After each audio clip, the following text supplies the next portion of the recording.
السلام علیکم۔ نعیم اختر چینل میں آپ سب دوستوں کو خوش آمدید۔ تو آئیے ہم سب مل کر حضرت سے یہ بیان سنتے ہیں۔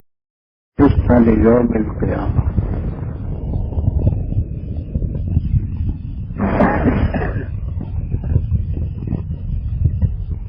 بخاری شریف کا یہ آخری باب ہے۔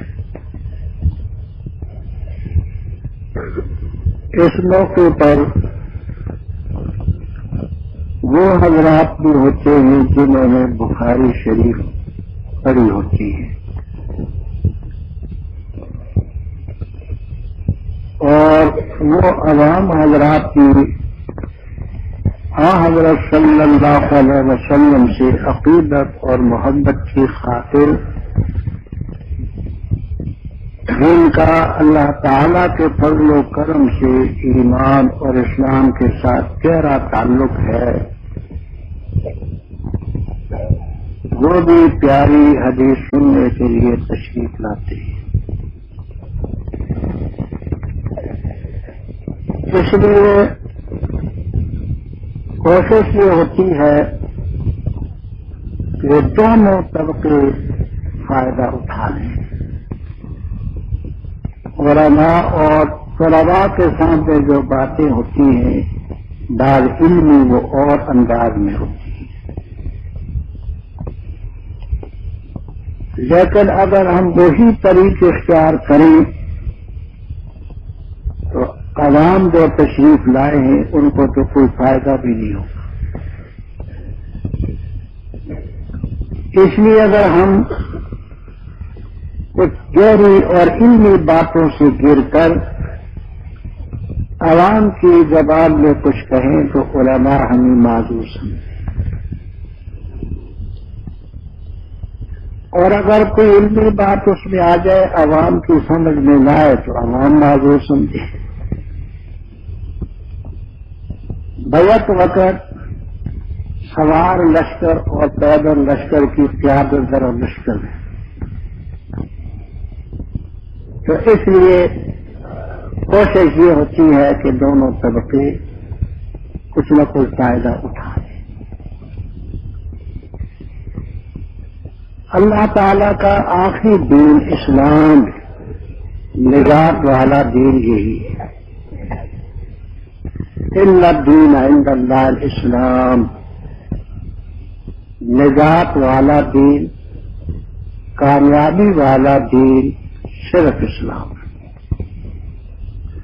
وَمَن يَبْتَغِ غَيْرَ الْإِسْلَامِ دِينًا فَلَن يُقْبَلَ مِنْهُ، جس نے اسلام کے بغیر کوئی اور دین قبول کیا اس سے ہرگز قبول نہ ہو۔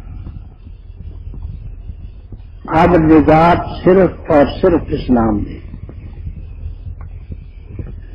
اسلام کی بنیاد اللہ تعالی کی محکم، اٹل اور آخری کتاب قرآن کریم،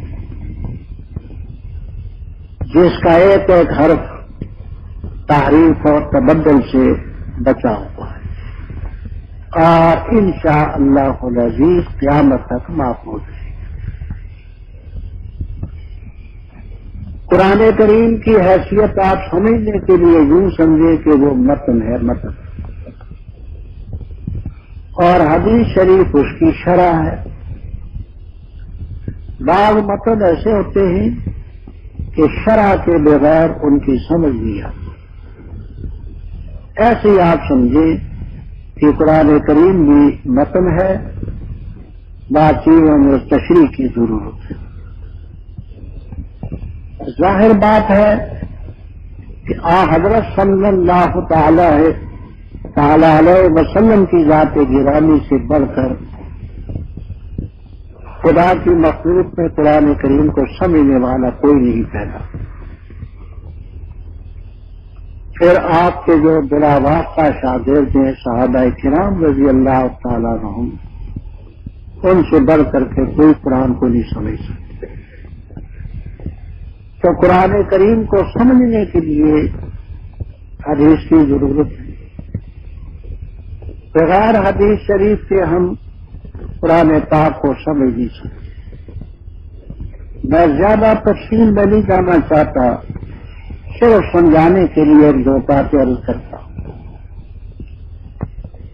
قرآن کریم میں آتا ہے اقیم الصلاۃ، نماز قائم کرو، یقیمون الصلاۃ بل مقیم الصلاۃ، بار بار قرآن کریم میں نماز کا ذکر آتا ہے، اقام الصلاۃ و ایتاء الزکاۃ، لیکن قرآن کریم میں نماز کی تفصیل نہیں ہے کہ فجر کی نماز میں 2 رکعتیں سنت ہیں، اور تمام سنتوں سے بڑھ کر کے فجر کی سنت ہے۔ جتنی سنتیں بھی پڑھتے ہیں ان تمام میں مؤکد سنتیں فجر کی۔ صحابی وغیرہ میں روایت ہے، حضرت صلی اللہ تعالی علیہ وسلم نے فرمایا کہ یہ سنتیں نہ ترک کرو، ولو طردتکم الخیول، اگرچہ تمہیں میدان جنگ میں گھوڑے بھی کچلتے رہیں پھر بھی نہ۔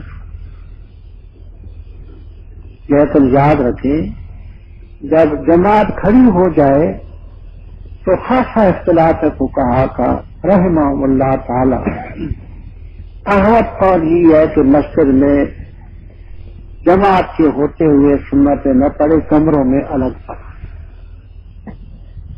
تو خیر قرآن کریم میں اس کا کوئی ذکر نہیں کہ صبح کی سنتیں کتنی رکعتیں ہیں، پھر فرض کتنے ہیں، ظہر کی نماز کتنی رکعات پر مشتمل ہے، عصر کی کتنی رکعتیں ہیں، مغرب کی کتنی ہیں، عشاء کی کتنی ہے۔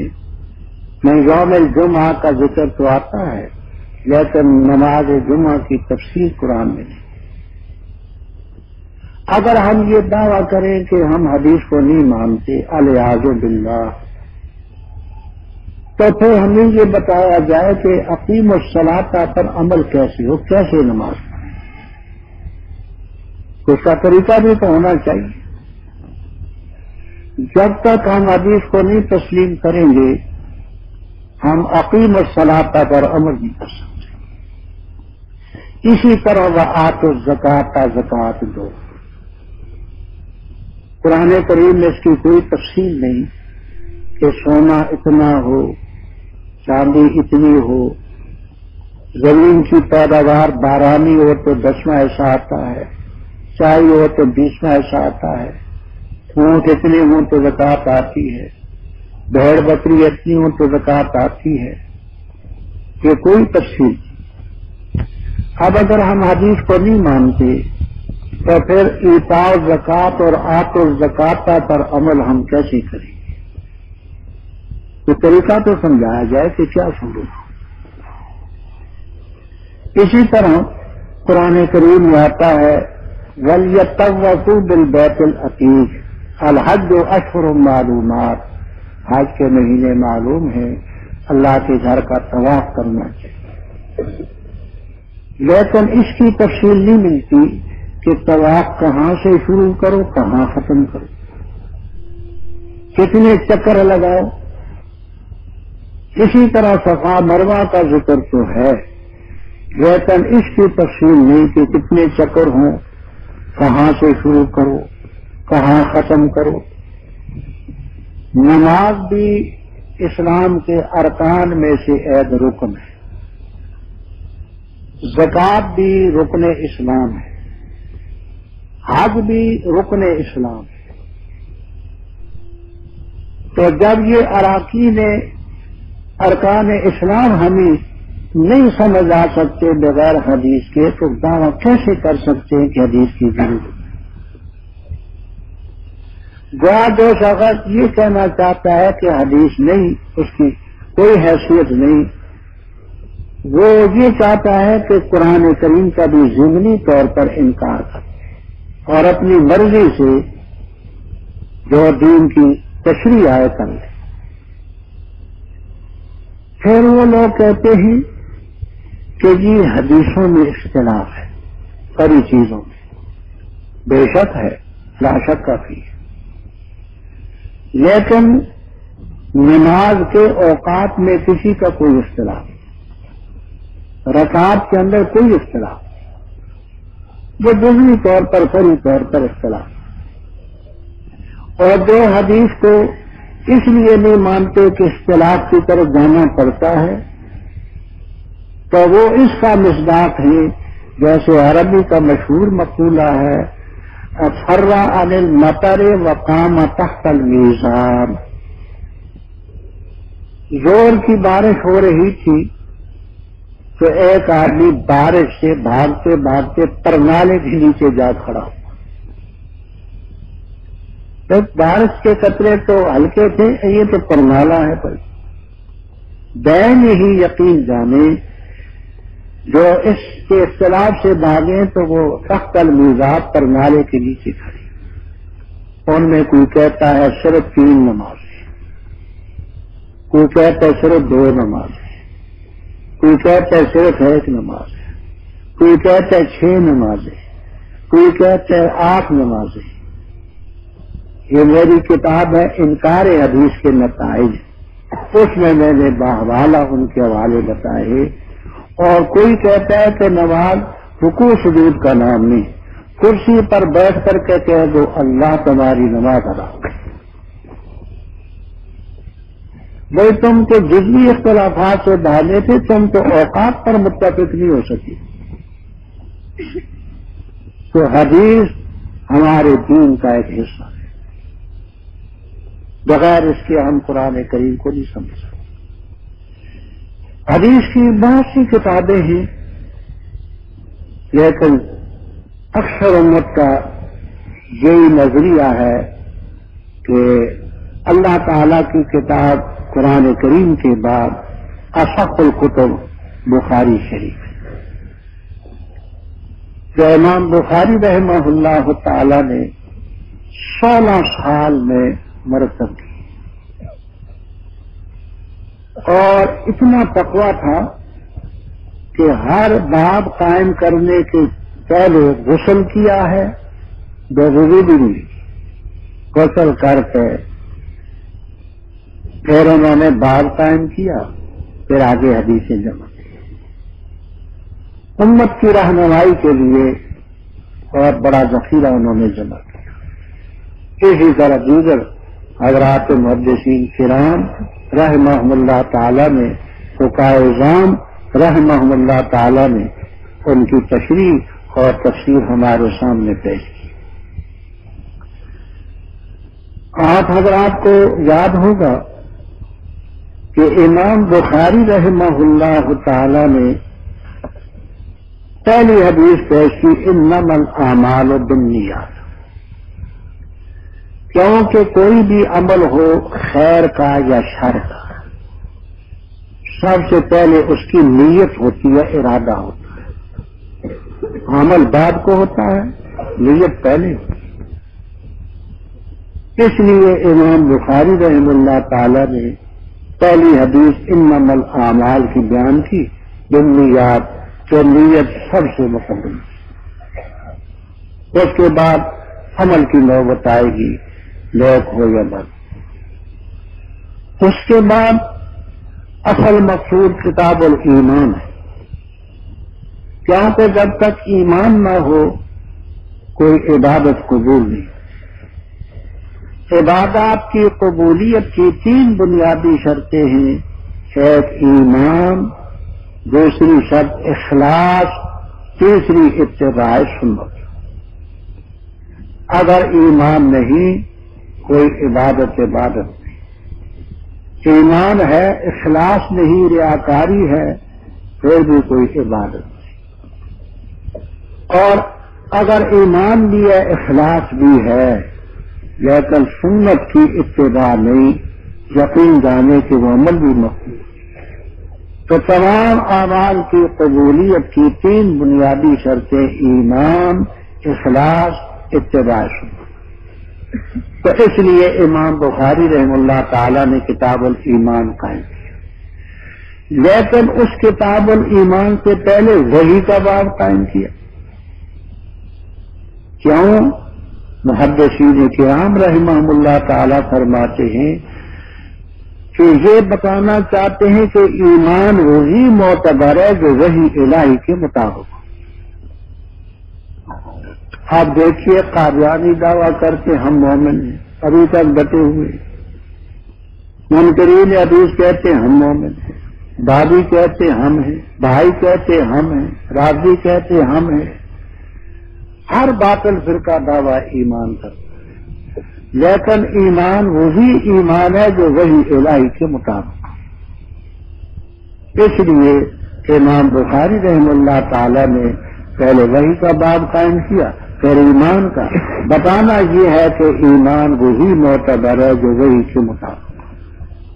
پھر کتاب العلم قائم کیا، کیونکہ جب تک علم نہ ہو وضو کیسے کرے گا، تیمم کیسے کرے گا، غسل کیسے کرے گا. پھر آگے طہارات کا باب ہے، پھر آگے تمام عبادتوں میں اہم عبادت نماز ہے، پھر آگے درجہ بدرجہ زکوٰۃ ہے، پھر روزہ ہے، پھر حج ہے، پھر قربانی ہے اور دیگر مسائل بیان کی.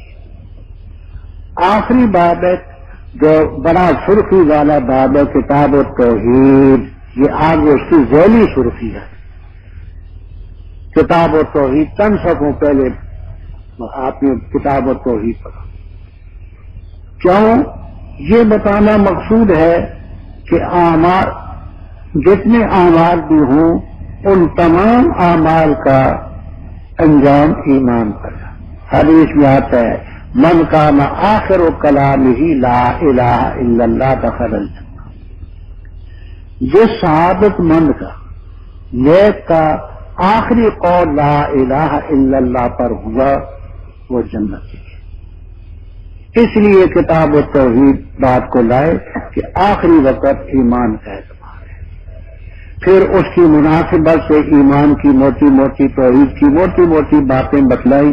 یہ آخری بات ہے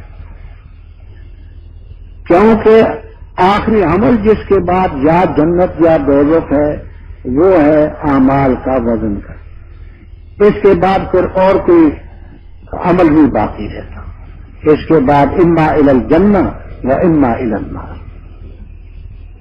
امام بخاری رحم اللہ تعالی فرماتے ہیں باب قول اللہ ونضع الموازین القسط لیوم القیامہ.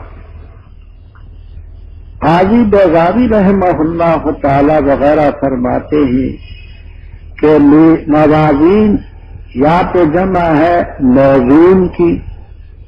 موزون کا معنی عمل جو تولا جائے گا. اگر موزون کی جمع ہو تو ظاہر بات ہے کہ اعمال کثیرہ ہیں، نیکی کی مد میں بھی بدی کی مد میں بھی، تو جمع اپنی حقیقت پر. اور میزان کی جمع بھی ہو سکتی ہے. اب میزان کی جمع ہو تو پھر یہ جمع کیوں لائے کہ اوپر حاشیے میں حضرت نانوتوی رحمہ اللہ تعالی نے بہت کچھ فرمان کیا ہے. اور علماء اور طلباء کے لیے عرض کر دوں کہ بخاری شریف کا یہ جو حاشیہ ہے 25 پارے حضرت مولانا احمد علی سہارنپوری رحمہ اللہ تعالی جو اپنے دور کے بہت بڑے محدث تھے. اگر یہی بخاری شریف کا حاشیہ سامنے رکھا جائے تو سمجھدار آدمی کے لیے کسی اور چیز کی ضرورت نہیں رہتی. حضرت احمد علی صاحب سہارنپوری رحمہ اللہ تعالی پر فالج کا حملہ. فالج کے حملے کے بعد بڑے پریشان تھے، بہت غمگین تھے. احباب نے، شاگردوں نے، دوستوں نے کہا حضرت آپ ضرورت سے زیادہ پریشان ہیں، اس کی وجہ کیا؟ تو سلام قاسمی جو مولانا یعقوب صاحب نانوتوی رحم اللہ تعالی کی اس میں یہ واقعہ مذکور ہے. فرمایا کہ میں پریشان اس لیے ہوں کہ میں نے بخاری شریف کا حاشیہ لکھنا شروع کیا تھا، 25 پارے ہو گئے. اب آخری جو پارے ہیں وہ رہ گئے، ان کی تکمیل نہیں ہو سکی. اور علمی طور پر تحقیقی طور پر آخری ابواب بہت مشکل ہے. بخاری شریف کے آخری ابواب خاصے مشکل. تو کئی دن پریشان رہے کہ اس کی تکمیل کی اب کیا صورت ہو. میں تو اب مفلوج ہوں، فالج زدہ ہوں. اللہ تعالیٰ نے دل میں القاء فرمائی کہ حضرت مولانا محمد قاسم نانوتوی رحمہ اللہ تعالی اپنے دور کے ذہین علماء میں سے. حضرت کی جتنی کتابیں ہیں سب بڑی گہری اور عمیق علمی کتابیں ہیں. تو ذہن میں آیا کہ ان کے سپورٹ کرنا. آخر کے جو 5 پارے ہیں ان کا حاشیہ حضرت مولانا محمد قاسم نانوتوی رحمہ اللہ تعالی بانی دارالعلوم دیوبند. تو حضرت نے اوپر بہت کچھ کہا ہے. فرماتے ہیں کہ اگر اس کو جمع میزان کی تسلیم کریں تو پھر ایک وجہ جمع لانے کی یہ کہ جمع تعظیمی ہے. جمع تعظیمی جیسے انا انزلناہ رب تو اکیلا ہے، جیسے جمع کی انا نحن نزلنا الذکر وانا لہ لحافظون. تو عربی میں ہر زبان میں جمع تعظیمی بھی آتی ہے. تو یہ جمع تعظیمی. دوسری بات یہ فرمائی کہ ہر آدمی کے لیے الگ الگ میزان ہوگی. یہ بھی صحیح ہے. یہ بھی کہا کہ ہر عمل کے لیے الگ الگ میزان ہوگی. اس میں بھی کوئی اشکال نہیں. سب چیزیں عقلی طور پر شرعی طور پر ممکن. یہاں ایک اور بات چلتی ہے، وہ یہ ہے کہ معتزلہ ایک فرقہ ہے. اس وقت بھی تھا، آج بھی ہے. وہ اپنے آپ کو معتزلہ کے عنوان سے ملقب نہ کریں. عقائد ان کے وہی. 80 ہجری میں ایک شخص پیدا ہوا مدینہ طیبہ میں، واصل ابن عطا اس کا نام تھا. واصل ابن عطا حضرت محمد ابن سیرین رحمہ اللہ تعالیٰ کے درس میں شریک ہوتا. حسن بصری رحمہ اللہ تعالیٰ کے درس میں شریک ہوتا تھا. اوٹ پٹانگ باتیں اس نے شروع کر دی. سمجھایا بہت کچھ لیکن نہ سمجھا. تو اس موقع پر حضرت حسن بصری رحمہ اللہ تعالیٰ نے اپنے ساتھیوں کو آگاہ کرتے ہوئے فرمایا اعتزل عنا، یہ شخص ہم سے نظریے کے لحاظ سے الگ ہوں گے. اسی اعتزلہ کے لفظ سے فرقہ معتزلہ ہے، یعنی وہ فرقہ جو اہل حق اور اہل سنت والجماعت سے نظریات کے طریقے سے جدا ہے. انہوں نے بہت کچھ کہا. مثلا یہ کہا کہ قیامت کے دن اللہ تعالیٰ کا دیدار نہیں ہوگا. صاحب کشاف غالی معتزلی، اس کا علم بالکل مسلم ہے. صرف میں، نحو میں، منطق میں، معقول میں، علم معانی میں، علم بدی میں، ان علوم میں اس کی تفسیر نمبر 1 کی ہے. لیکن خدا کا بندہ غالی معتزلی، لفظ معتزال گسیرتا ہے. تو معتزلہ کا یہ خیال ہے کہ ترازو نہیں، اس سے مناسب عدل ہے. یعنی لفظ تو صحیح ہے لیکن اسے ترازو مراد ہے، عدل مراد لو، اللہ عدل کرے. بہت سے ان کے شبہات ہیں، 2 مشہور ہیں. ایک شبہ تو یہ ہے کہ اگر ہم ترازو سے ترازو مراد لیں جس پر چیزیں تلتی ہیں تو بقول ان کے اریاض باللہ اللہ تعالیٰ کی جہالت ثابت ہوتی ہے کہ خدا کو علم نہیں ہے کہ اس کی نیکیاں کتنی ہیں، بدی کتنی ہے. ملا محمد صادق رحمہ اللہ تعالی متکلم ہے. ملا احمد رحمہ اللہ تعالی خیالی کے محشی. ان حضرات نے جواب دیا کہ ہم تیری بات کو تسلیم کرتے ہیں کہ تولنے میں جہالت لازم آتی، لیکن یہ جہالت رب کی نہیں ہے، عبد کی ہے.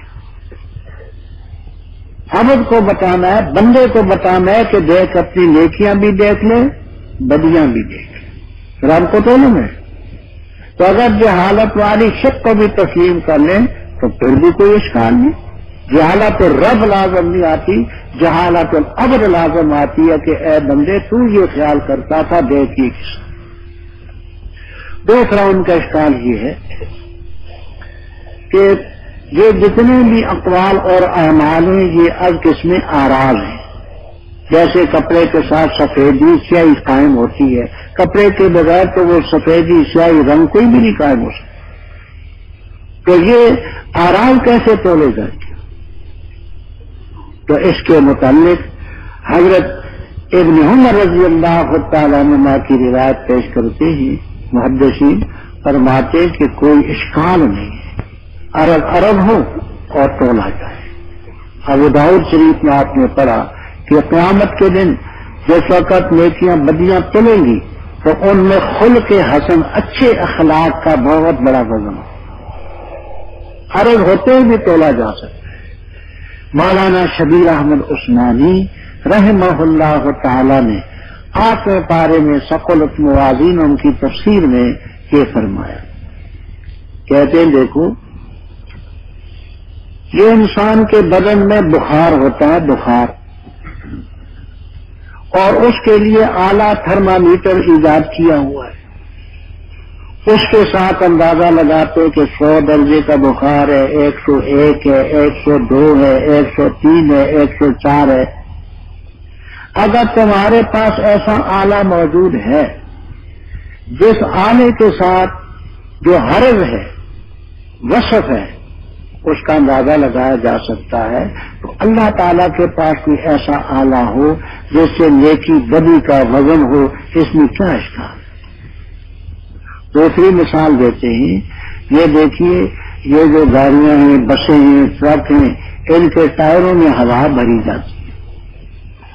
وہ کہتے اتنے پاؤنڈ ہوا بھر. اب تمہارے پاس ایسا آلہ موجود ہے کہ ہوا کا وزن کر سکتا ہے کہ اتنے وزن اتنے پاؤنڈ بھرو. اللہ تعالیٰ کے پاس اگر ایسا کوئی آلہ ہو جس سے نیکی بدی تولی جائے تو اس میں عقلاً کون سچتا. تیسری مثال حضرت یہ دیتے ہیں کہ آپ روزانہ ریڈیو سے سنتے ہیں اتنے درجے کی گرمی ہے، اتنے درجے کی سردی ہے. اگر تمہارے پاس مقیاس الحرارہ اور مقیاس البرودت ہے جس سے گرمی اور سردی کو ماپ سکتے ہو اور اندازہ لگا سکتے ہو کہ اتنی ڈگری ہے، اتنے درجے کی گرمی ہے، اتنے درجے کی سردی ہے، اگر تمہارے پاس ایسے آلات موجود ہیں کہ گرمی سردی کا تم وزن کر سکتے ہو، اللہ تعالیٰ کے پاس کوئی ایسا آلہ ہو جس میں نیکی بدی کا وزن ہو، عقلی طور پر اس میں کیا اشکال ہے؟ اور اگر کسی کو یہ بات سمجھ نہیں آتی تو حضرت ابن عباس رضی اللہ تعالیٰ عنہ کی روایت ہے اور حضرت ابن عمر رضی اللہ تعالیٰ عنہ سے بھی ہے. ابن عباس رضی اللہ تعالیٰ عنہ کی روایت کا خلاصہ یہ ہے کہ جو چیزیں اس جہان میں آراز ہیں اس جہان میں اجسام اور جواہر ہوں. مثلا آپ نے زبان سے کہا سبحان اللہ، تو اب یہاں تو سبحان اللہ کو آپ نہیں پکڑ سکتے کہ کہاں ہے، لیکن وہاں جنت میں لفظ سبحان اللہ آپ نے پڑھا، وہاں درخت لگ جائے گا. الحمدللہ پڑھا، درخت لگ جائے گا. لا الہ الا اللہ پڑھا، درخت لگ جائے گا. اللہ اکبر پڑھا، درخت لگ جائے گا. ترمذی شریف میں آپ نے حضرت عبداللہ ابن مسعود رضی اللہ تعالیٰ عنہ کی یہ روایت پڑھی اور امام ترمذی رحمہ اللہ تعالیٰ فرماتے حدیث حسن کہ معراج کی رات حضرت صلی اللہ تعالی علیہ وسلم کی ملاقات پیغمبروں سے اور عوام حضرات نے یاد رکھیں کہ معراج جسمانی طور پر ہوا، بدن مبارک کے ساتھ ہوا، ایک رات میں ہوا، اس میں کسی قسم کا کوئی شک نہیں. جو عقلی نقلی طور پر اس پر اعتراضات کیے گئے ہیں، بحمد اللہ تعالی میں نے چراغ کی روشنی میں ان کے تمام کے جوابات دے دیے۔ چراغ کی روشنی، ضوء سراج کی تحقیق المعراج میں۔ تو معراج کی رات حضرت ابراہیم علیہ السلام سے بھی آپ کی ملاقات ہوئی۔ حضرت ابراہیم علیہ السلام نے حضرت صلی اللہ علیہ وسلم کو ایک پیغام دیا، اقرا منی امتک السلام، میری طرف سے اپنی امت کو میرا سلام پہنچا دینا، علیہ وعلی نبینا وعلی جمیع الانبیاء الصلوات و تسلیما۔ بہت بڑی بات ہے۔ حضرت ابراہیم علیہ السلام اللہ تعالی کی مخلوق میں دوسرے نمبر کی شخصیت ہے۔ شرح فقہ اکبر میں مولا علی قاری رحمہ اللہ تعالی متکلمین کا فتویٰ نقل کرتے ہیں کہ اللہ تعالی کی ساری مخلوق میں پہلا نمبر ہے حضرت محمد الرسول اللہ صلی اللہ علیہ وسلم، دوسرا درجہ ہے حضرت ابراہیم علیہ الصلوۃ والسلام کا، اور تیسرا درجہ ہے حضرت موسیٰ علیہ السلام کا۔ بہت بڑی شخصیت ہے۔ تو حضرت ابراہیم علیہ الصلوۃ والسلام نے آپ کی وساطت سے امت کو سلام تھا، بہت بڑی شے، اور فرمایا کہ اپنی امت کو میری طرف سے پیغام دے دینا۔ کیا کہ جنت کی جو زمین ہے وہ بڑی زرخیز زمین ہے، اور حلاوت الماء، پانی بھی وہاں کا بڑا میٹھا، بڑا خوشگوار ہے، لیکن ہے قیعان، آن کی جو میں خالی چٹی والا سفیدہ ہے۔ اس سفیدے کے لیے وہاں سے پودے لانا، درخت لانا، وہ کیا ہے؟ سبحان اللہ والحمد للہ ولا الہ الا اللہ واللہ اکبر۔ ایک دفعہ سبحان اللہ کا ایک درخت لگ جائے گا، الحمدللہ کا درخت لگ جائے گا، لا الہ الا اللہ کا درخت لگ جائے گا، اللہ اکبر کا درخت لگ جائے گا۔ اور ایک روایت حضرت عبداللہ ابن عباس رضی اللہ تعالیٰ عنہما سے، یہ مجمع الزوائد ہے۔ علامہ حیثمی رحمہ اللہ تعالیٰ فرماتے ہیں کہ رجالہ موثقون ثقہ راوی، اس میں بھی آتا ہے کہ حضرت صلی اللہ علیہ وسلم نے فرمایا کہ جنت کے جو غراس ہیں، پودے ہیں، درخت ہیں، وہ سبحان اللہ والحمد للہ ولا الہ الا اللہ اللہ۔ حضرت شاہ ولی اللہ صاحب رحمہ اللہ تعالی فرماتے ہیں کہ حوض کوثر جو ہوگا یہی قرآن کریم ہے جو اس جہان میں حوض کوثر کی شکل میں ہوگا۔ جس شخص نے قرآن کریم کو تسلیم کیا، اس پر ایمان رکھا، اس کے مطابق عمل کیا، تو حوض کوثر سے اس کو پانی نصیب ہو۔ جس نے قرآن کریم کے اصول اور احکام کو نظر انداز کیا، اس کو حوض کوثر کا پانی نصیب ہو۔ تو اس جہان میں جو چیزیں آراز ہیں، صرف وصف ہیں، اس جہان میں ان کے جسم ہوں گے، جواہر ہوں گے۔ تو اس لیے یہ اس جہان کی چیزوں پر اس کو مت قیاس کرو، اور یقین جانو کہ یہ سب چیزیں لکھی جائیں گی، معقول ہے۔ اب جہاں صرفی طور پر، نحوی طور پر اشکال ہے کہ موازین کا لفظ جو ہے یہ جمع ہے، تو قسط کا کیا اس سے تعلق ہے؟ وہ قسط ترکیب میں کیا واقع ہوتا ہے؟ تو ایک گروہ کہتا ہے کہ یہ قسط، یہ صفت ہے موازین کی، موازین کی صفت۔ اس پر اشکال ہوا کہ موازین تو جمع ہے، قسط مفرد اس کی صفت کیسے بن گئی؟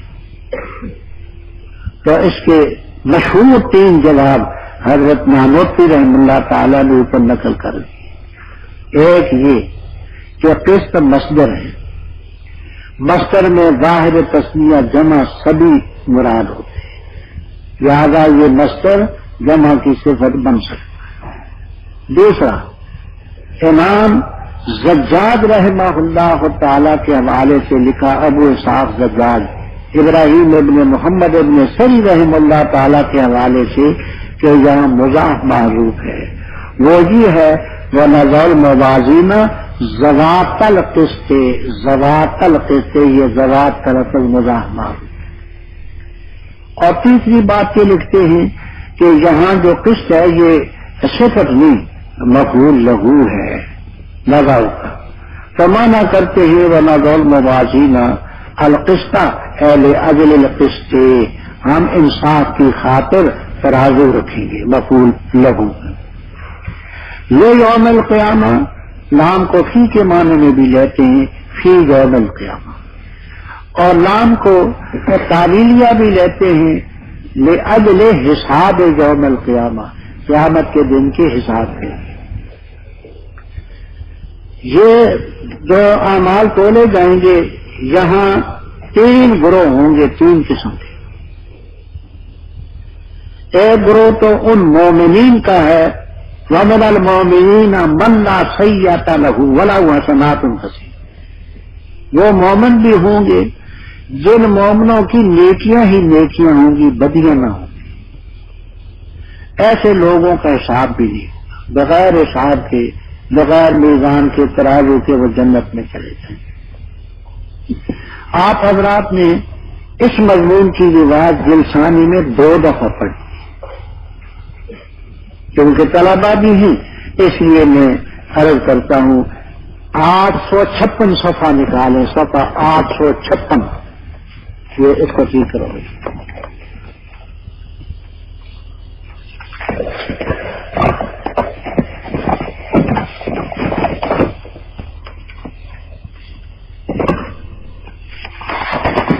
تو سنیں جیسے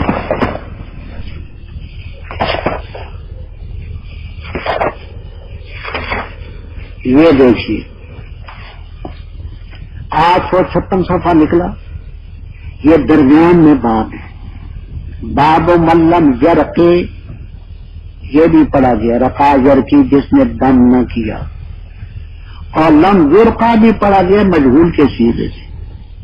اس میں یہ روایت لائے ہیں وبالسند المتصل منا الى امیر المؤمنین فی الحدیث الامام البخاری رحمہ اللہ تعالی قال حدثنا مسدد قال حدثنا حسین بن منیر عن حسین بن عبد الرحمن عن سعید بن جبیر عن ابن عباس رضی اللہ تعالی عنہما وعنهم اجمعین قال خرج علينا النبي صلى الله عليه وسلم يوما فقال عرضت علي الامم فجعل يمر النبي معه الرجل والنبي معه الرجلان والنبي معه الرعب والنبي ليس معه رعب والنبي ليس معه احد ورأيت سوادا كثيرا سد الافق فرجوت ان يكون امتي فقيل هذا موسى عليه السلام في قومه ثم قيل لي انظر فرأيت سوادا كثيرا سد الافق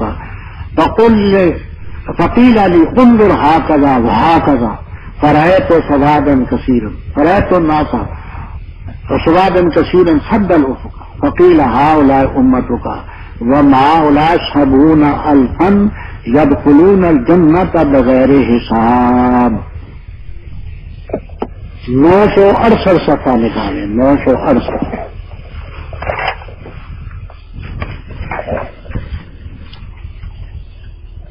درمیان میں آخر باب يدخل الجنة 70,000 بغیر حساب، باب کا ہے کہ بغیر حساب کے 70,000 جنت میں داخل ہوں گے، ان کا کوئی حساب نہیں، کوئی ترازو نہیں۔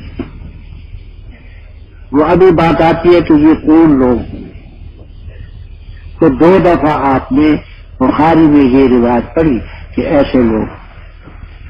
اب جہاں بات سمجھیں، ہے تو بڑے فخر کی بات، بڑے فضیلت کی بات کہ حضرت صلی اللہ علیہ وسلم کے امتی 70,000 بغیر حساب کتاب کے جنت میں چلے گئے، لیکن اتنی کثیر امت میں 70,000 تو وہ آٹے میں نمک بھی نہیں ہے، اتنی امت میں 70,000 کا جامع بغیر حساب کے تو کچھ بھی نہ ہوا۔ حافظ ابن کثیر رحمہ اللہ تعالی نے تفسیر ابن کثیر میں علامہ ذہبی رحم اللہ تعالی نے سیر النبلاء میں حدیثیں نقل کی. ایک حدیث حضرت ثوبان رضی اللہ تعالیٰ عنہ فرماتے ہیں حضرت صلی اللہ تعالی علیہ وسلم نے فرمایا کہ جنت میں داخل ہوں گے میرے امت میں سے 70,000 بغیر حساب کے. ما کل الفن 70,000 ہر 1000 کے ساتھ 70,000. حافظ ابن کثیر رحمہ اللہ تعالی فرماتے ہیں روات کلم ثقات والحدیث صحیح. اسی مضمون کی روایت حضرت عبد الرحمن ابن ابی بکر رضی اللہ تعالیٰ عنہ سے موقوف کہ ہر 1000 کے ساتھ 70,000.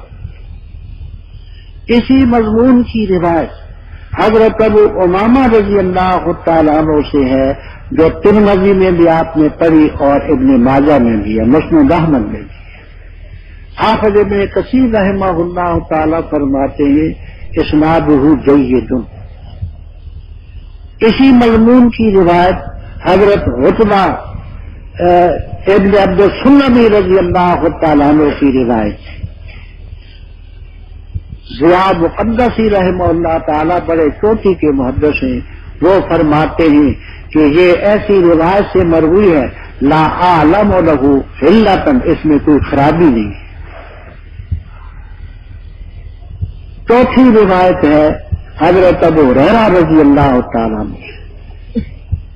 اس میں بھی یہ لفظ موجود ہے ما کل الف 70,000. اور حضرت انس رضی اللہ تعالیٰ عنہ کی روایت میں آتا ہے فرمایا 70,000 جنت میں داخل ہوں گے بغیر حساب کے.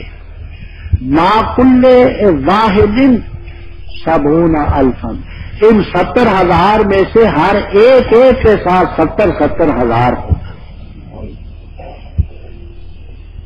اور یہ روایت حضرت ابو بکر رضی اللہ تعالیٰ عنہ سے بھی آتی.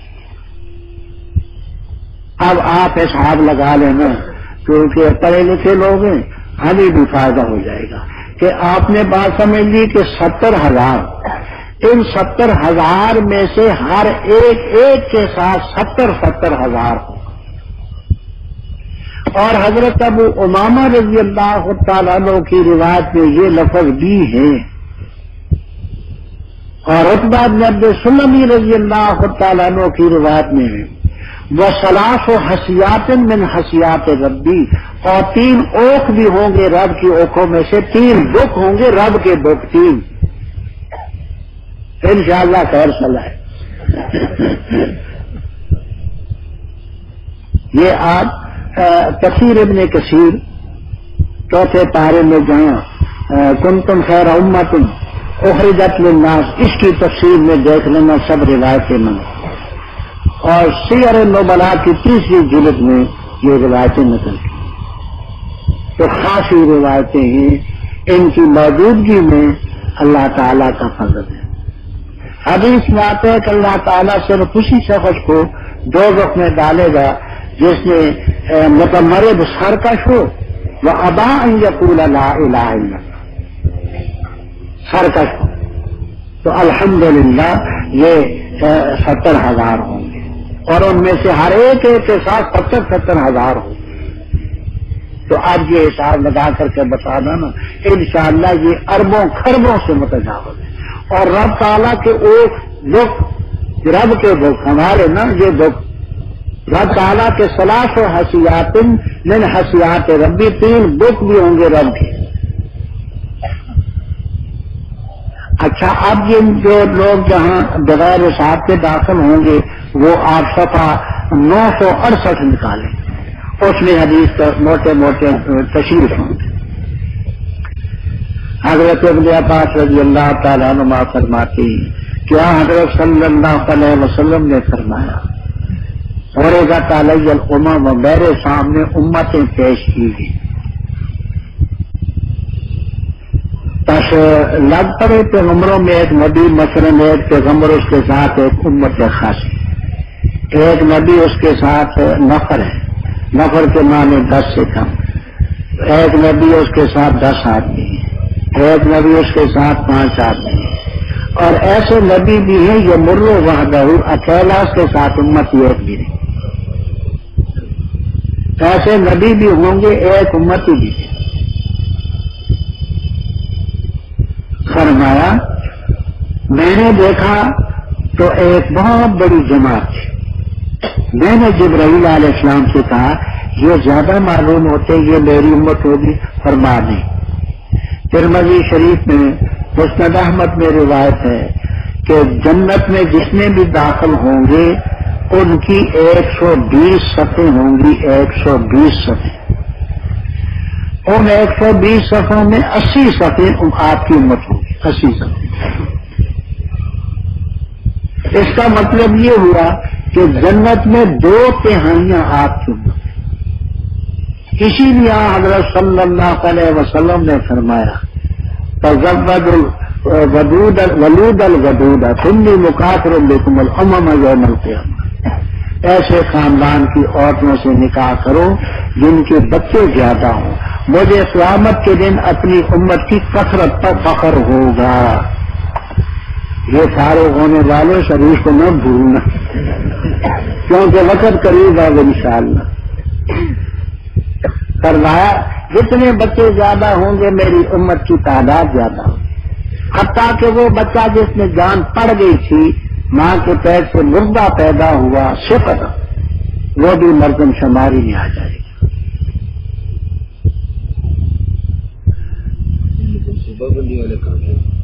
ان کے لیے دوسرا دکھانا ہے۔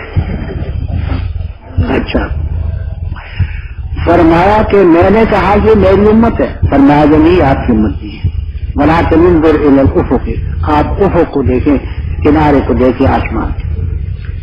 میں نے دیکھا کہ سواد کبیر، بہت بڑی جماعت ہے۔ حضرت جبرائیل علیہ السلام نے فرمایا ہؤلاء امتک، یہ آپ کی امت ہے، اور ان کے ساتھ 70,000 قدامہم، 70,000 با حساب علیہ ولا۔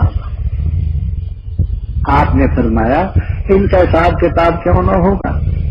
قالا، جبرائیل علیہ السلام نے فرمایا کانوا لا یکتوون، یہ حافظ ابن حجر اسقلانی رحمہ اللہ تعالی مانا کرتے ہیں، کری کا مانا ہوتا ہے داغ لگانا، دم لگانا، بعض بیماریوں میں داغ لگاتے ہیں۔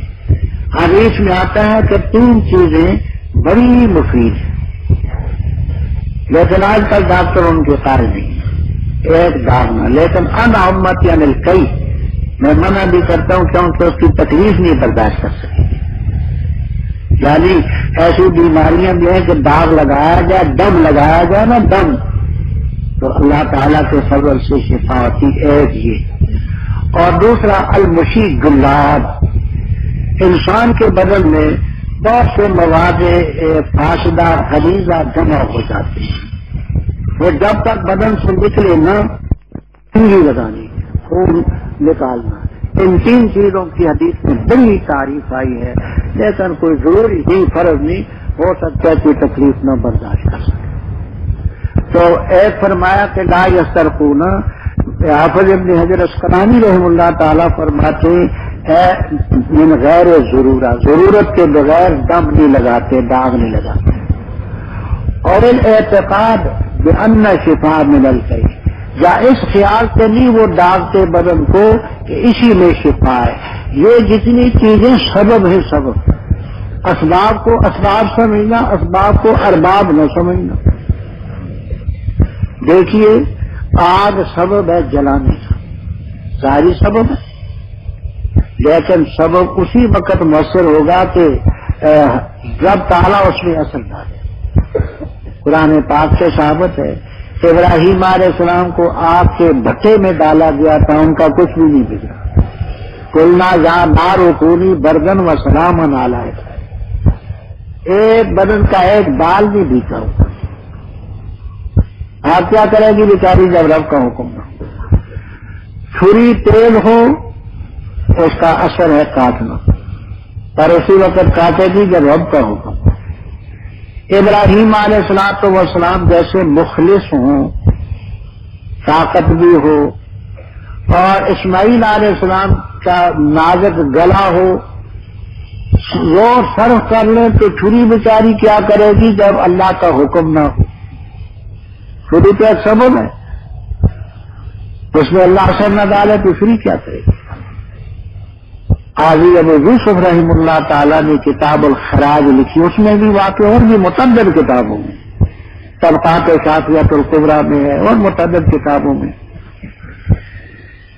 کہ خالد ابن ولید رضی اللہ تعالیٰ عنہ ہیرا کے علاقے میں، یہ عراق میں ایک علاقہ ہے، تو وہاں کا بہت بڑا عیسائیوں کا پادری عبد المسیح ابن عبد الدیان ابن بقیلہ 150 سال کی عمر کا، اور ابو اس کے نیچے گرے ہوئے کمڑا ہو کر چلنے والا، آیا کہنے لگا میں اس سے بات کروں۔ خالد ابن ولید رضی اللہ تعالیٰ عنہ نے فرمایا کہ بابا جی کیا بات کرنا چاہتے؟ کہا کہ صلح کے لیے آیا ہوں، شرط میری مانو۔ خالد ابن ولید رضی اللہ تعالیٰ عنہ نے فرمایا کہ صلح ہوتی ہے، کچھ لو کچھ دو، کچھ چھوڑو کچھ چھڑاؤ، جب طرفہ کاروائی سے صلح تو نہیں ہوتی۔ تو اس نے دھمکی دی، کہنے لگا اگر میری شرطیں نہیں مانتے، یہ میں تیز قسم کی زہر لایا ہوں، میں پھانک کر کے مر جاؤں گا، پھر دیکھنا میرے مرید کیا کرتے ہیں تمہارے ساتھ۔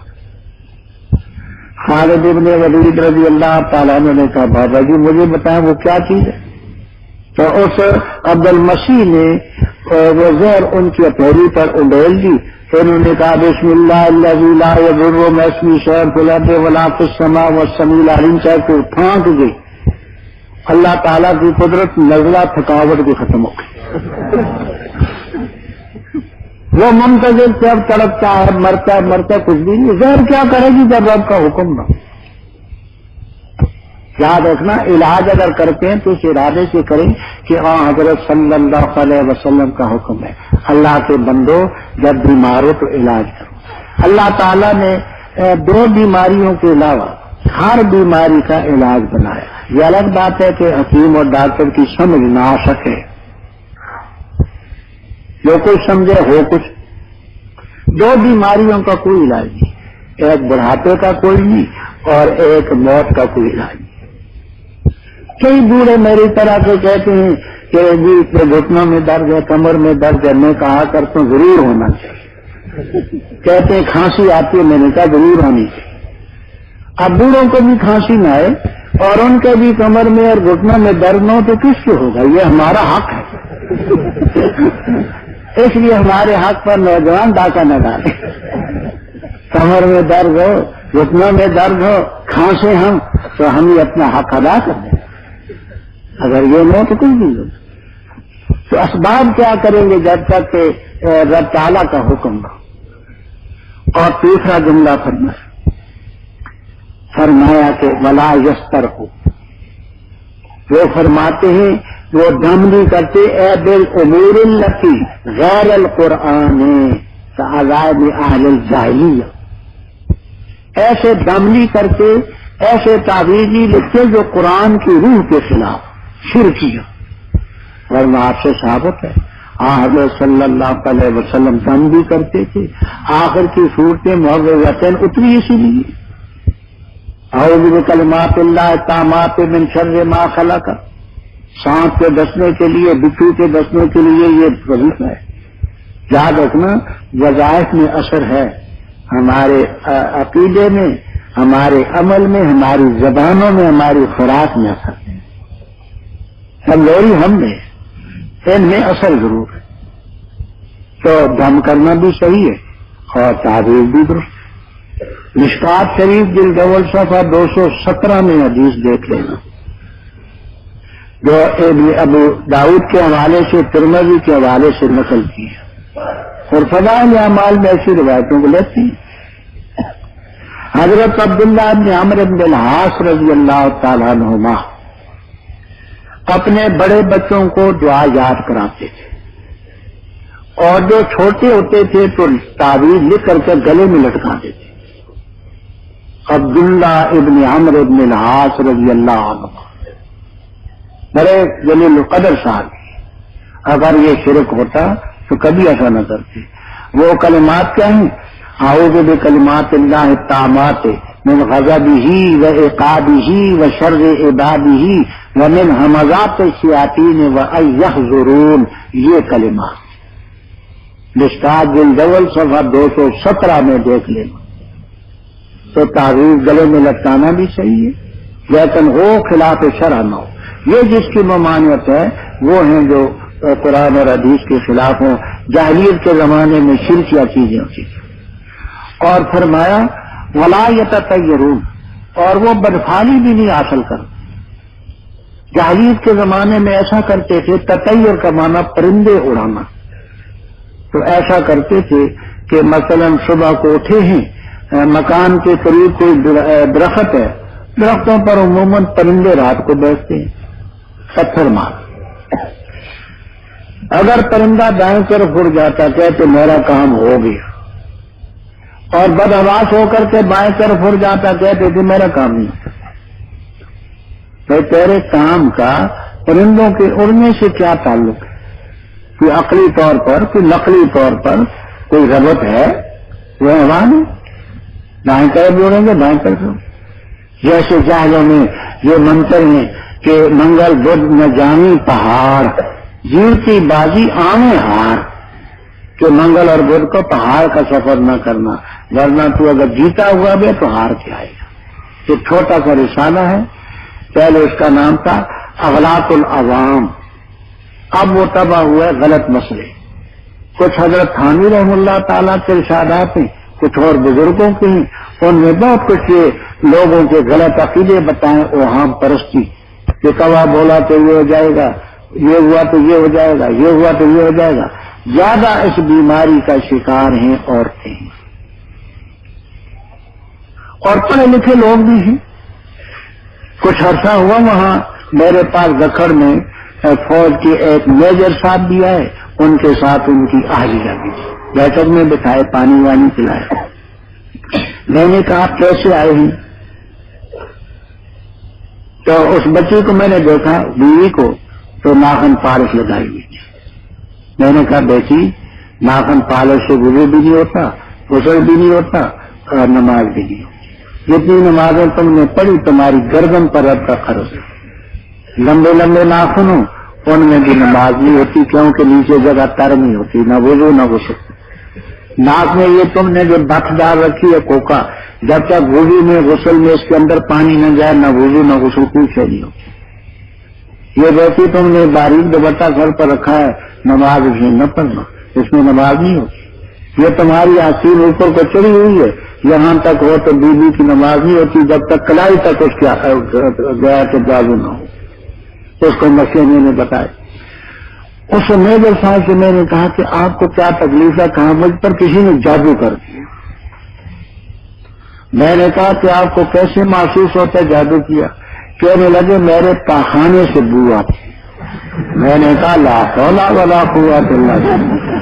میں نے کہا میں جیسا پاخانہ کستوری نہیں ہوتی نہ زعفران ہوتا ہے، پاخانہ ہوتا ہے، اس میں بوا نہیں چاہیے. ایسے گاؤں کے پڑھے لکھے لوگ تو پاخانے سے بو آتی ہے، اس لیے مجھ پر کسی نے جادو کر لیا. یاد رکھیں اکثر بیماریاں تبھی ہوتی ہیں. اکثر یہ ہے کہ بیمار ہوا تو فلاں عورت آ گئی تب بیمار ہوا، فلاں پھر گئی، فلاں پھر گیا. یہ تمام شرکیہ باتیں. کوئی 100 میں 1-2 واقعہ شاید کے بھی ہوں گے انکار نہیں، اور کہیں جادو کے بھی ہوں گے، لیکن اکثر فیصد تمام تبھی بیماری ہے.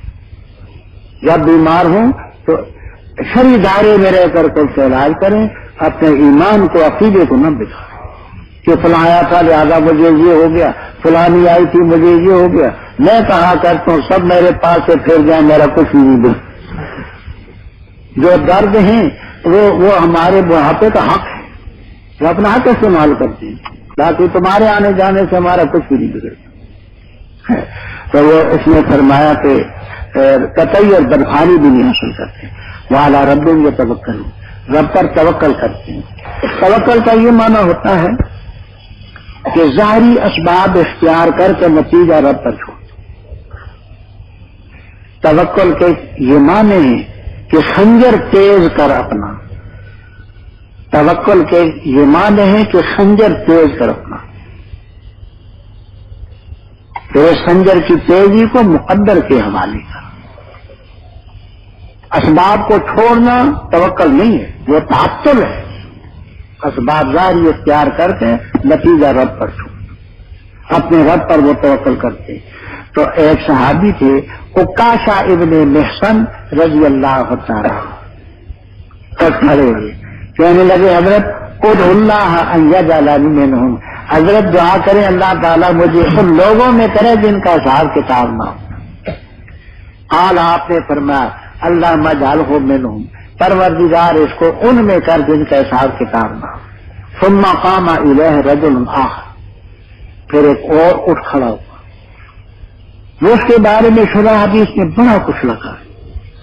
فقال ادعو اللہ، حضرت میرے لیے بھی دعا کریں کہ اللہ تعالیٰ مجھے بھی ان میں کرے، پر ما سبقہ کا بیا عکاشہ نمبر لے گیا ہے۔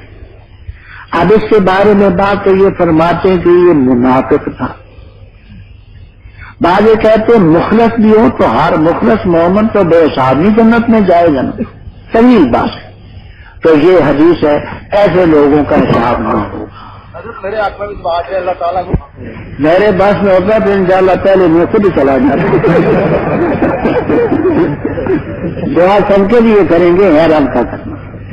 اچھا، دوسرے وہ کافر ہوں گے جن کافروں کا فرماتے ہیں حضرت نانوتوی رحم اللہ تعالی، فمن الکفار من لا ذنب له الا الکفر ولم یعمل حسنۃ، ایسا کافر جس نے ظاہری نیکی بھی نہیں کی، گناہ ہی گناہ، ان کا بھی کوئی حساب نہ ہوگا۔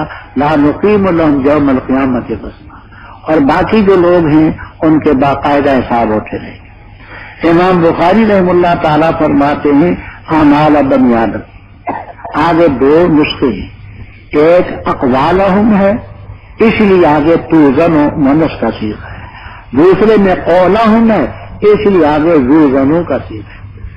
اعمال بنی آدم اور ان کے اقوال تولے جائیں۔ مجاہد رحم اللہ تعالیٰ فرماتے ہیں قرآن کریم میں جو قسطاس کے لفظ آتے ہیں وہ کہتے ہیں اس کے معنی عدل کے، لفظی معنی قسطاس کے ہوتے ہیں گویا کے ترازو کے، قسطاس دونوں طرفوں سے ہی۔ رومی کا یہ معنی کہ یہ لفظ عربی میں بھی بولا جاتا ہے، رومی زبان میں بولا جاتا ہے، یہ نہیں کہ یہ عربی نہیں ہے۔ آگے ویقال القسط مستر المقسط، جہاں شدہ حدیث خاص پریشان ہے۔ عینی رحم اللہ تعالیٰ، ابن حجر رحم اللہ تعالیٰ، قسطلانی رحم اللہ تعالیٰ اور دیگر یہ کہتے ہیں قسط مقصد کا مصدر کیسے بن گیا؟ مقصد تو مزید ہے، باب فعل ہے، اور یہ مجرد اس کا مصدر کیسے بن گیا؟ تو آسان باتیں دو ہیں، ایک یہ کہ ایک لفظ ہے قسطن قاف کے فتح سے، اس کے معنی ہوتے ہیں جورم ظلم، ایک ہوتا ہے قسطن، اس کے معنی انصاف اور عدل کی ہوتے ہیں۔ یہ کہنا چاہتے ہیں کہ مقصد جو ہے اس کا مجرد مادہ قسط ہے، انصاف والا، وہ جور والا نہ سمجھ۔ اور دوسرا یہ فرماتے ہیں امام بقائی رحمہ اللہ تعالی، ابن قطع رحمہ اللہ تعالی وغیرہ کے حوالے سے فتح الباری میں کہتے من الازداد، یہ لفظ ازداد میں سے ہے، انصاف کے معنی میں بھی آتا ہے اور ظلم کے معنی میں بھی آتا ہے۔ مقصد باب افعال ہے، باب افعال کے خواص میں سے ایک یہ ہے کہ کبھی حمزہ سلب کے لیے ہوتا ہے، وہ امتحان طلبا کا لیتے ہیں، کہتے ہیں بھائی اس کا کیا مطلب ہے؟ من اکرم محمدن فہو کافر ومن ابغض محمدن فہو مومن صلی اللہ علیہ وسلم۔ تو اس میں اکرم وہ تمرین کے طور پر سلب کے لیے لیتے ہیں، ابغض بھی تمرین کے لیے سلب کے لیے لیتے ہیں۔ جس نے آپ کی عزت نہ کی وہ کافر ہے، جس نے آپ سے بغض نہ کیا وہ مومن ہے۔ تو اس لیے یہ حمزہ سلب کا ازالے کے لیے ہے۔ اور ایک لفظ ہے قاصد، اس کے معنی ظاہر، وہ قصد سے ہے جس کے معنی ظلم کے ہوتے ہیں۔ آگے امام بخاری رحمہ اللہ تعالیٰ کی سند سے روایت پیش کرتے ہیں ابو ہریرہ رضی اللہ تعالیٰ عنہ سے، کیا حضرت صلی اللہ علیہ وسلم نے فرمایا جو کلمے ہیں بڑے محبوب رحمان، کلموں کے محبوب ہونے کا یہ معنی کہ قائل جو ہے وہ محبوب ہے رب کو، کیونکہ وہ کلمے پڑھتا ہے، باقی وہ باریک باتیں کہ یہ تاریخ کیا وائی ہے عوام نہیں سمجھ سکیں گے، میں ان کو چھوڑتا ہوں۔ دو کلمے زیادہ پیارے ہیں اللہ تعالیٰ کو اور زبان پر بڑے ہلکے پھولکے، کون سے؟ اور ثقیلتان فی المیزان، قیامت کے دن یہ میزان میں بڑے ثقیل ہوں گے۔ تو یہی ہے باب قائم تھا کہ ان کے اقوال وزن کیے جائیں گے، ترازو پر ان کا وزن بھاری ہوگا، تو معلوم ہوا کہ اقوال بھی تولے جاتے ہیں، اعمال بھی تولے جائیں گے۔ وہ کون سے ہیں؟ ایک ہے سبحان اللہ و بحمدہ، دوسرا ہے سبحان اللہ العظیم۔ مسلم شریف میں آپ نے روایت پڑھی احب الکلام الی اللہ تعالی سبحان اللہ و بحمدہ، احب الکلام الی اللہ تعالی سبحان اللہ و بحمدہ۔ اس کی شرح میں امام عز الدین عبد السلام رحمہ اللہ تعالی، وہ بڑے چوٹی کے محدث بھی ہیں، مفسر بھی ہیں اور فقیہ بھی ہیں، اہل اللہ میں سے ہیں، وہ اس کی تشریح میں لکھتے ہیں کہ یہ دو کلمے احب الکلام کیوں ہیں؟ سبحان اللہ و بحمدہ۔ فرماتے ہیں کہ اللہ تعالیٰ کی صفات دو قسم کی، ایک ہے سلبی صفات، سلبی وہ یہ کہ رب تعالیٰ پیدا نہیں ہوا، بیمار نہیں ہوتا، کھاتا نہیں، پیتا نہیں، مرے گا نہیں، اس کی ماں نہیں، اس کا باپ نہیں، اس کی بیوی نہیں، اس کا بیٹا نہیں، اس کی بیٹی نہیں، یہ نہیں نہیں نہیں کے ساتھ جتنی صفات ہیں یہ سلبی صفات۔ حضرت نانوتوی رحم اللہ تعالی نے ان کو صفات جلال کے عنوان سے نقل کیا، صفات جلال، صفات جلال۔ اب کسی کو کتنی معلوم ہوں گی؟ وہ کہ رب آسمان بھی نہیں، رب زمین بھی نہیں، رب پہاڑ بھی نہیں، رب دیوار بھی نہیں، رب پنکھا بھی نہیں، رب مسجد بھی نہیں، رب مینار بھی نہیں، یہ کتنی بیان کرے گا؟ تو ایک دفعہ کہ سبحان اللہ، وہ تمام سلبی صفات اس میں آئے، سبحان اللہ کہ اللہ تعالیٰ کی ذات پاک ہے، ماں سے، باپ سے، بیٹے سے، بیوی سے، کھانے سے، پینے سے، مرنے سے، سب چیزوں سے پاک۔ بعض لوگ بیچارے سادے ہوتے ہیں، عوام کے ساتھ عداوت نہ رکھنا، اگر کوئی غلطی کرے نرمی سے ان کو سمجھانا، بیچارے مخلص ہوتے ہیں، جو کرتے ہیں اللہ تعالیٰ کے ساتھ، حضرت صلی اللہ علیہ وسلم کے ساتھ یا بزرگوں کے ساتھ اپنی عقیدت سے کرتے ہیں، لیکن جو غلطی ہوتی ہے جہالت کی وجہ، وہ کہتے ہیں اللہ جی، اللہ جی کہنا جائز نہیں ہے۔ اللہ جی یہ کلمہ دعائی ہے، وہاں بولا جاتا ہے جس پر موت آئے، ابا جی، اماں جی، دادا جی، دادی جی، استاد جی، حافظ جی، مولوی جی، قاری جی، یہ کلمہ دعائی ہے، وہاں بولا جاتا ہے جس پر موت آئے، رب پر موت نہیں آتی۔ اللہ جی نہ کہنا، اور اگر کوئی کہے تو اس کو بتاؤ اللہ ہو، اللہ مالک، ایسے الفاظ کو اللہ جی نہ کہنا۔ بخاری میں روایت ہے کہ صحابہ کرام رضی اللہ تعالیٰ عنہم یہ پڑھتے تھے السلام علی اللہ، السلام علی جبرائیل، السلام علی میکائیل، السلام علی اسرافیل علیہم الصلاۃ والسلام۔ آپ نے فرمایا لا تقولوا السلام علی اللہ، السلام علی اللہ مت کہو۔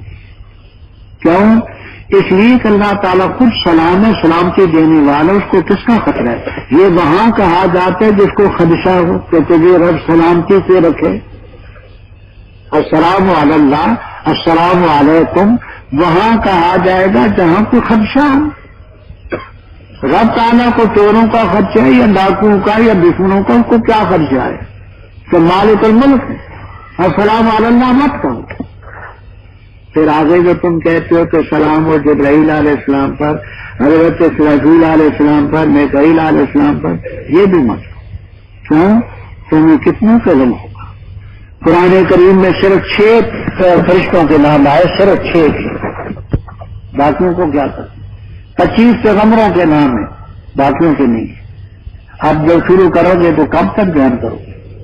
تم اگر یہ کہو السلام علینا وعلی عباد اللہ الصالحین، ہم پر بھی سلامتی ہو، اللہ کے نیک بندوں پر بھی سلامتی ہو، تو اعلیٰ عباد اللہ صالحین میں فرشتوں کو بھی دعا پہنچی جو آسمانوں میں، زمینوں میں، جہاں کہیں بھی، انسانوں کو بھی، جنوں کو بھی، سب کو پہنچی۔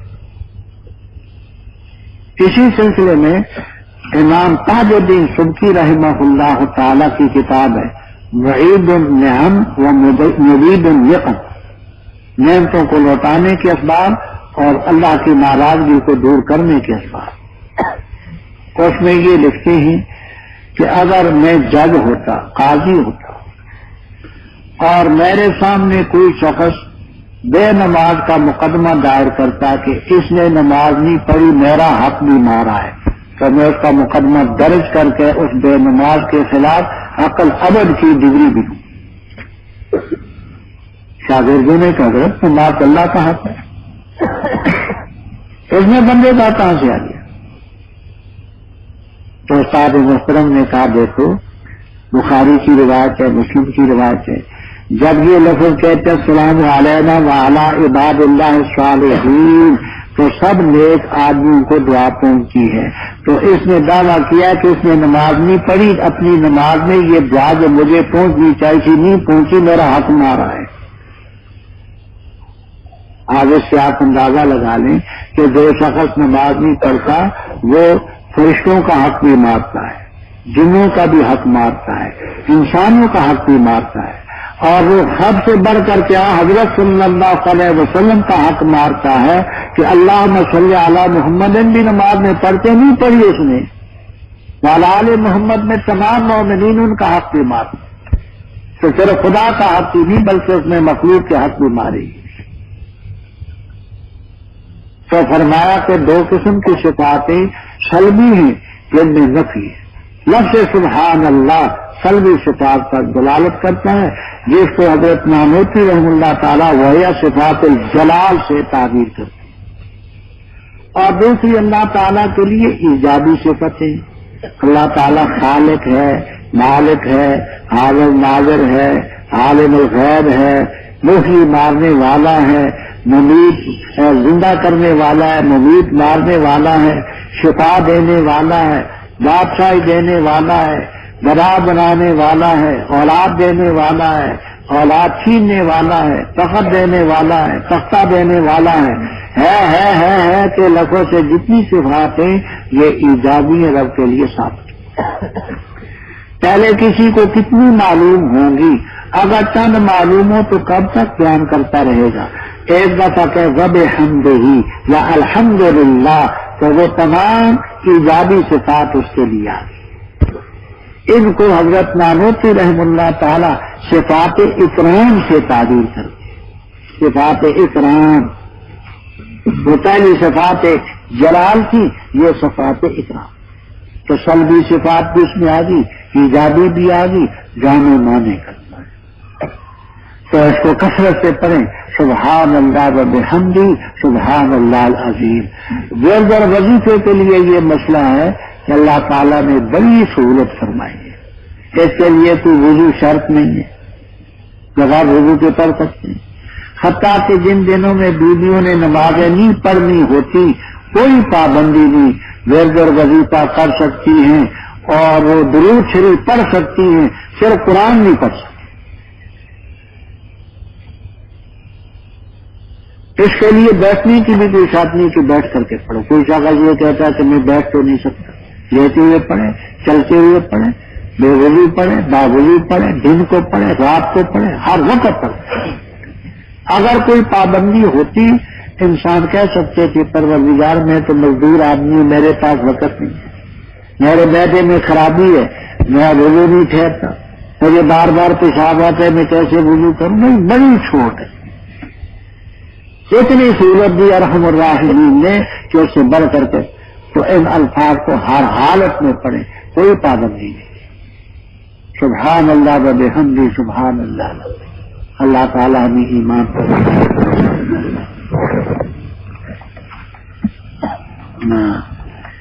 یہ دورہ حدیث کے ساتھی اجازت حدیث مانگتے ہیں، میری طرف سے ان کو اجازت ہے۔ یہ میرے چچا جان محمد نذیر صاحب وفات پا گئے ہیں، ان کی مغفرت کے لیے دعا کرنی ہے۔ یہ ان کے والد علی احمد صاحب جانی کے والد صاحب فوت ہو گئے ہیں، ان کی مغفرت کے لیے دعا کرنی ہے۔ اب اخلاص کے ساتھ دعا کریں، الحمدللہ رب العالمین۔ یہاں اخلاص سے دعا کریں، اللہ تعالی ہمیں صحیح معنی میں مسلمان بننے کی توفیق عطا فرمائے۔ جہاں جہاں بھی مسلمان آباد ہیں، زمین کے کسی خطے میں بھی اللہ تعالیٰ ان کو اصلی، سچا، حقیقی اور صحیح مسلمان بنائے۔ جہاں جہاں بھی مسلمان حکمران ہیں، اللہ تعالیٰ ان کے دلوں کو اسلام کی طرف پھیرے۔ اس وقت شریعت کے نفاذ میں سب سے بڑی رکاوٹ حکمرانوں کا وجود ہے، ان کے اپنے اغراض ہیں، ان کی ذاتیات ہیں۔ اگر وہ سیدھے ہو جائیں، ایک لمحے میں دین ہر جگہ نافذ ہو سکتے ہیں۔ ہماری بدقسمتی سے 53 ملک اس وقت مسلمانوں کے ہیں، لیکن کسی میں نظام اسلام نافذ نہیں، جس کی نحوست ساری دنیا پر پڑ رہی۔ کہ اللہ تعالیٰ ان کے دلوں کو پھیرے۔ اللہ تعالیٰ مجاہدین اسلام جہاں جہاں بھی جہاد میں مصروف ہیں، ان کو کامیابی نصیب فرمائے۔ اللہ تعالیٰ کافروں کی اندرونی بیرونی تمام شرارتوں سے تمام مسلمان ملکوں کو بچائے اور محفوظ رکھے۔ جو بیمار ہیں، روحانی بیماری ہے، جسمانی بیماری ہے، اللہ تعالیٰ تمام مردوں، عورتوں، بچوں، بوڑھوں کو، تمام مرض المسلمین کو اپنی قدرت کاملہ سے ان کو صحت یابی نصیب فرمائے۔ پروردگار جو مقروض ہیں ان کو قرض ادا کرنے کی توفیق نصیب فرمائے۔ جو بے اولاد ہیں اللہ تعالیٰ ان کو نیک اور صالح اولاد عطا فرمائے۔ جو بے دین ہیں اللہ تعالیٰ ان کو دیندار بنائے۔ جو پریشان حال ہیں اللہ تعالیٰ سب کی پریشانیاں دور فرمائے۔ اللہ تعالیٰ ہماری غلطیاں لفظ سے معاف فرمائے۔ اللہ تعالیٰ ہمیں نیکی کرنے کی توفیق عطا فرمائے۔ اللہ تعالیٰ ہمیں گناہوں سے بچائے اور محفوظ رکھے۔ جب تک جیتے رہیں اسلام کے احکام ادا کرتے رہیں، جب دنیا سے جائیں آخری کلمہ لا الہ الا اللہ ہمیں نصیب ہو۔ وصلی اللہ تعالیٰ علی خیر خلقہ محمد۔ آپ سب دوستوں سے گزارش ہے کہ میرے اس چینل کے ساتھ جڑے رہیں اور ان علماء کرام کے بیانات کو آگے بھی شیئر کرتے رہیں۔ آپ سب دوستوں کا بہت شکریہ۔ ملتے ہیں ایک نئی ویڈیو کے ساتھ، تب تک کے لیے اللہ حافظ۔ پاکستان پائندہ باد۔